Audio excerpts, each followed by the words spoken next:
Hello, I'm Tara Brabazon. I'm the Dean of Graduate Research at Flinders University, and welcome to Vlog 66, the video abstract. One of the goals of these vlogs is to introduce to you new and emerging ideas that are happening in academic life right now, and just to suck it and see if they are of use to you in your career now and going forward. And this suggestion for the video abstract actually came from our colleagues in Flinders University from the early career researcher community. Quite wonderfully, I found out that the ECR group often watch these vlogs and offer great commentary and feedback, and that particular community asked if I would consider discussing the video abstract in specificity, because I think I mentioned it in an earlier vlog. So it is my great pleasure to do so. Our vlog this week will introduce the nature of the video abstract as a genre, but then I'm going to provide some quick and dirty tips so that you, yes you, if you choose to conduct a video abstract, can do so very quickly and understand the nature of this emerging genre and how you can be a part of it. So let's go. I hope you enjoy it, and I've certainly enjoyed over the last few weeks looking at the emerging literature and field and presenting this vlog to you. Okay, so what is a video abstract?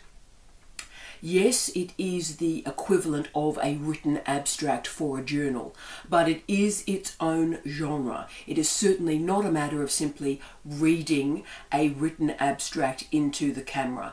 That was the early state, if you will, of the genre, and it was very poor and wooden and stiff, and now some really interesting, quirky elements in this genre are emerging. So the goal of the video abstract, more than the written abstract, is it is providing an introduction, a quick between 2 and 5 minute introduction to hook possible readers into your research. So it really is much more of an elevator pitch than it is a written abstract. It is also about speed. It is about you enabling your viewers to, at speed, decide whether or not this research is worth the hour or two that it takes to read a refereed article. It is also a way to lift citations quickly. And this is the important bit of the story today, which is why I decided, yes, we're actually going to do a specialist vlog on this. There was a research project conducted in 2014, and that research project reported that only 5% of refereed articles have a video abstract. So I'll state that again. Only 5% of refereed articles have a video abstract, but it lifts citations for those articles between 25 and 30%. Worth doing. So video abstracts are a new mode of academic communication, and their goal is to connect the researcher, that's you, the researcher, with your research, with the viewer. Because unlike simply, say, reading an article where your name's on it, this is actually about viewers and prospective readers seeing who you are. So this is part of the suite of your branding as a scholar and your branding as an academic, because it's tethering you to your research and to your prospective audience with great clarity.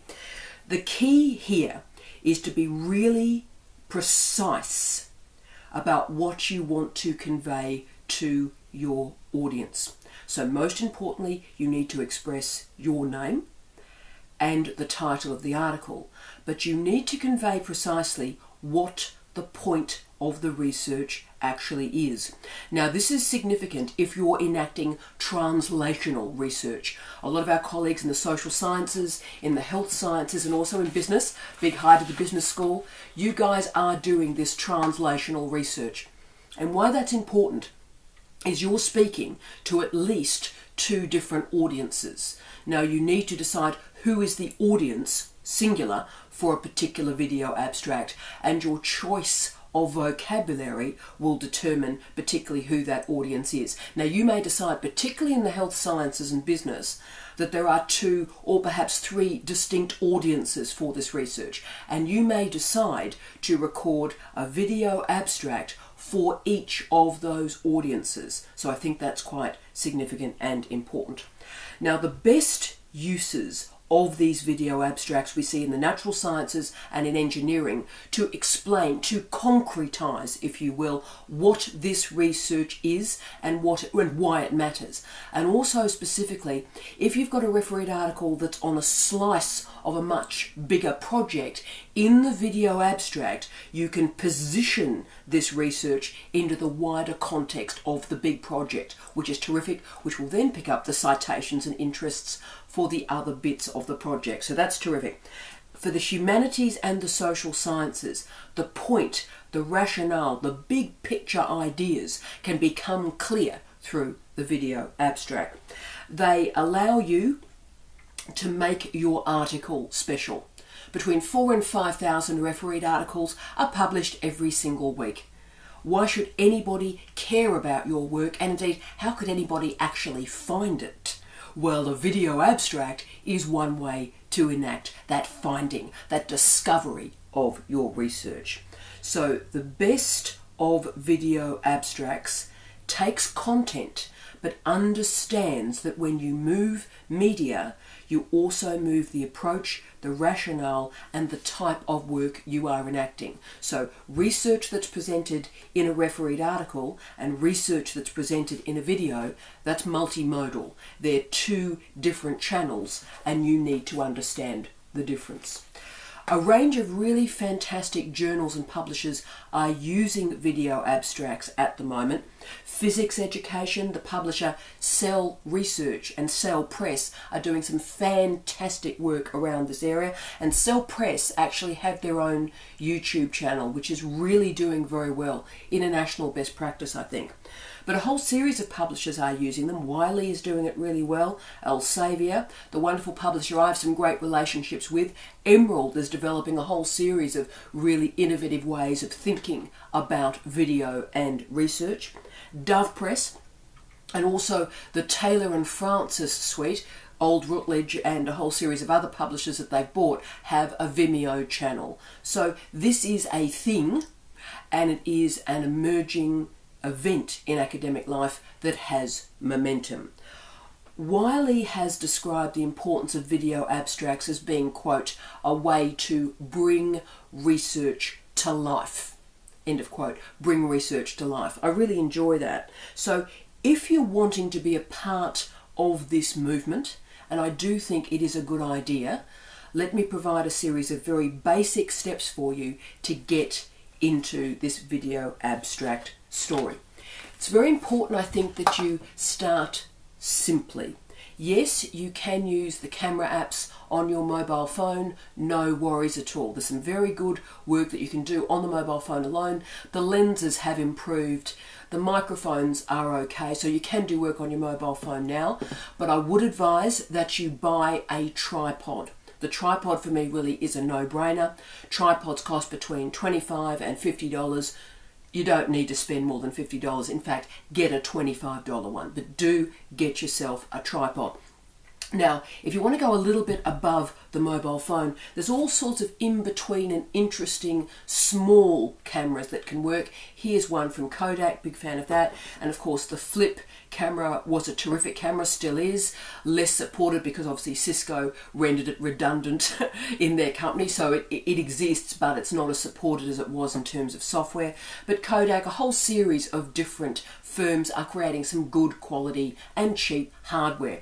The camera I use for these vlogs and news and a lot of my work is the Zoom camera, a German firm. I use a lot of their microphones, and if you notice, the sound is very good on this camera, just with an XY microphone. So the Zoom camera I do recommend to you. Small, compact, but just a little bit higher end if you want to go there.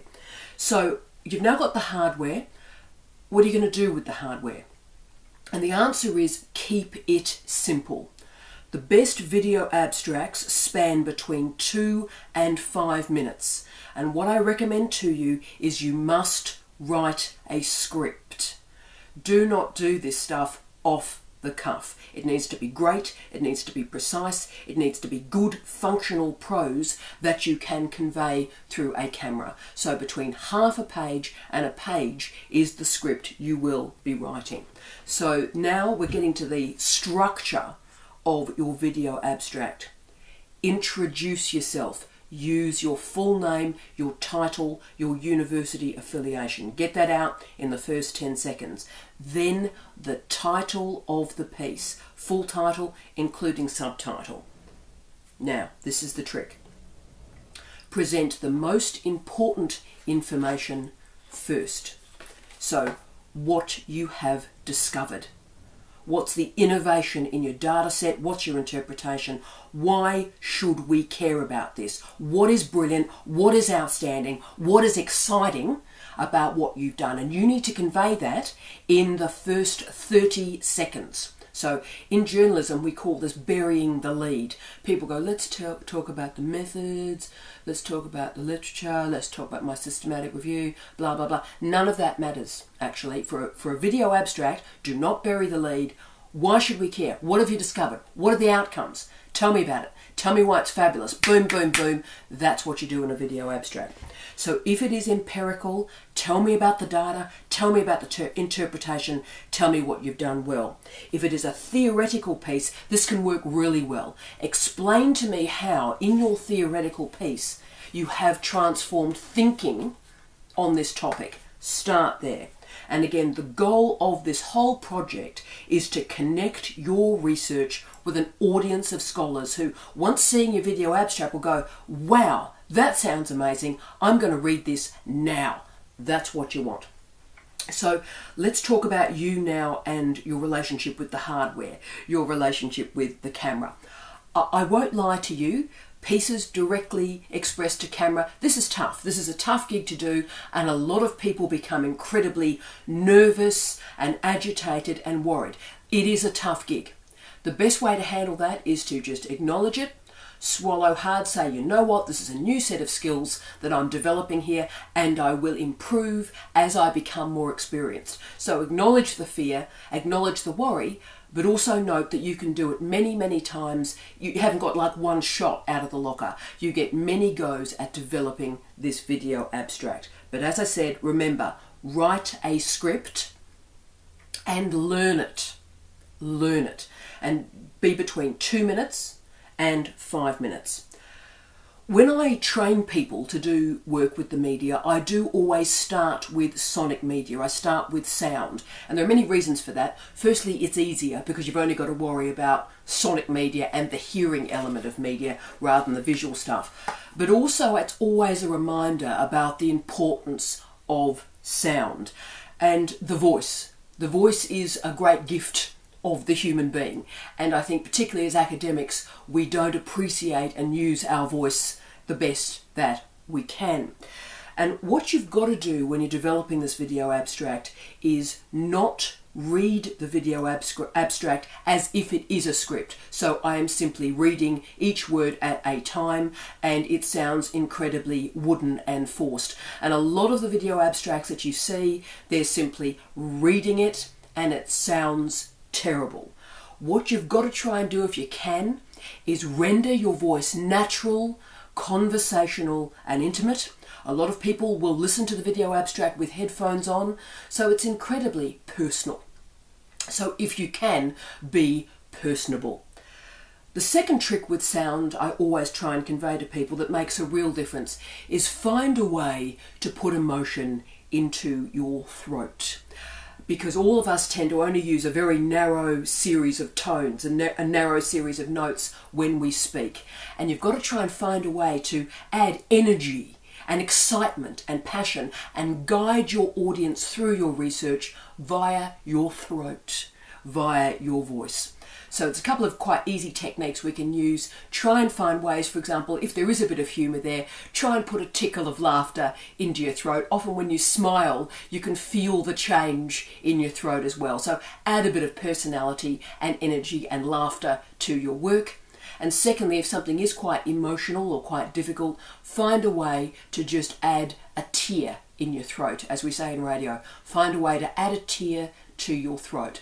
Start to think about the great gift that your voice is as a communication aid. And obviously I'm pretty heavily with a cold at the moment, so I'm working the best I can with my throat, but we're doing quite well. Remember, your voice is what is guiding your viewers and indeed listeners through your research. The goal is always warmth and emotional range. So I've stressed the voice here first because I think whenever we talk about visual media, we lose sound. We lose the importance of the voice in guiding people through our ideas and our world. But before you deliver the video abstract, just remember, focus on vocal delivery. If nothing else, just focus on speaking slowly and speaking clearly. Every time you do it, you will improve, but slow delivery is perhaps the most important. Let's get into the visual elements. The video abstract as a genre is emerging. It's still determining what its characteristics and specifications are. The key debate that's going on at the moment is between the formal and informal elements. But there's no doubt to me when someone is standing rigidly looking at a camera and really showing their discomfort and being incredibly formal, they're not doing anybody any favours, and why would you be interested in their research? So it is, I think, quite good to be comfortable, show who you are through the video abstract. That's the point of doing this in the first place. Also, use the direct gaze. That means you need to look directly at the camera. I know that this can be incredibly unnerving, and it's the last thing you want to do is actually look straight into a camera. But you do need to, because if your eyes wander at all, even 5 degrees or 10 degrees, and I'll do it in a second, 5 or 10 degrees, it looks really disturbing for the viewer because it looks like you're looking somewhere else. So I'll try and do it. If I speak a little bit at about 10 degrees, and so actually because I'm really uncomfortable in looking at the lens because I'm a bit intimidated, I'm just randomly going to talk at about 8 or 10 degrees, and of course you lose the intimacy and the connection with your viewer. If it helps, here's a trick that I've always used whenever I've done pieces to camera, and that is I pretend the lens is actually one of my friends, and so it adds warmth and intimacy and excitement and that sort of conversational element to it. So I always think when I'm doing these vlogs that all my friends from Griffith up in Brisbane are actually the camera, and I'm talking with them because they're brilliant, interesting people, and I miss them. And so this is an opportunity to have a conversation with them. So you might find a similar strategy is useful for you as well. Pretend the lens is a friend and just talk about it in a way that suggests that friendship and that interest and that connection. Because if you're connecting with those friends, you're also connecting with the wider viewer. It will also remove that stiffness from your delivery. And if you look at a lot of the video abstracts that exist at the moment, and it is an emerging genre, I would say the one characteristic that's a bit dreadful is the stiffness. We just need to relax, become your best self, enjoy the experience of disseminating your research, and share your fabulousness with the planet. Relax with it. Don't be nervous. You have control over the process, and you can do it many times if you see fit.